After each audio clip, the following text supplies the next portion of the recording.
मैं निजी शिक्षक हूँ, मेरी आय सीमित है और मेरा एक घर पर पुत्र है और एक बहू भी है। तो पुत्र जो मेरा था वो प्राइवेट जॉब करता था, इधर 2-3 सालों से उसने प्राइवेट जॉब छोड़ दिया, घर पर ही रहने लगा। और इस बीच में मैं एक बात और बता दूं, मेरी जो बहू है ना वो थोड़ी फिजूल खर्ची भी है। तो उसे ऐसा लगा मेरे बेटे को कि अब मैं घर पर ही रहूँगा, पिताजी जो कमाएंगे वो इन्हीं की कमाई से मैं अपना भरण पोषण करूँगा। तो मुझे दिक्कत होने लगी, मेरी आय सीमित है, मैं कैसे करूँ। मैंने उसको समझाया लेकिन वो नहीं माना, वो घर पर ही रह रहा है 2-3 सालों से। अब जब मैं उसे कहता हूँ कि जाओ बाहर कमाओ बेटे, मेरी आय सीमित है, तो वो कुछ कड़वी बातें कहने लगता है। यहाँ तक कि मैं क्या बताऊँ गुरुजी, गाली गलौज भी करने लगता है। कौन? मेरा बेटा, यहाँ तक कि मेरी बहू भी। और वो उसे मुझे बहुत दुख होता है।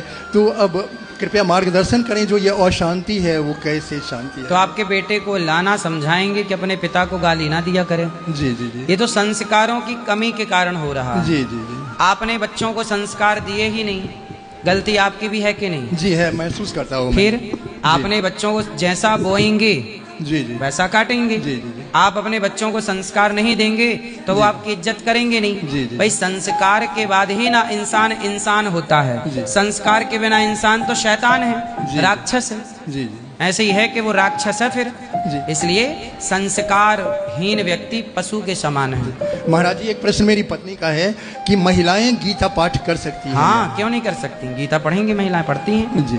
और महाराज जी बस एक प्रश्न और, पिछले साल आपने एक सोशल मीडिया में भी आपने इंटरव्यू में कहा था और मैंने आपका पिछले साल भागवत भी सुना था, जिस समय वो पुराना वाला गौरी गोपाल में हॉस्पिटल बनने वाला था, उस समय भी मैं यहाँ आया था। आपने एक चर्चा की थी भागवत में कि धर्म बड़ा या कर्म बड़ा। पहले मैं इसको इस ढंग से लेता था कि कर्म करो, फल की चिंता नहीं करो, जो है कर्म करो। लेकिन आपने मेरी मतलब ज्ञान चक्षु खोल दिया कि कर्म करना चाहिए धर्म के रास्ते पर। वरना एक शराबी भी शराब पीता है, जुआरी भी जुआ खेलता है, कसाई भी मांस बनाता है, क्योंकि वो कहता है वो मेरा कर्म है। लेकिन आपने मेरी आंखें खोल दी कि नहीं, वो जो भी कर्म था वो धर्म के रास्ते का नहीं था। ये बात मेरे दिल में सदा के लिए बैठ गई। इसलिए धर्म युक्त कर्म करना चाहिए। जी जी जी, धर्म युक्त। जी, खुश रहिए। राधे राधे।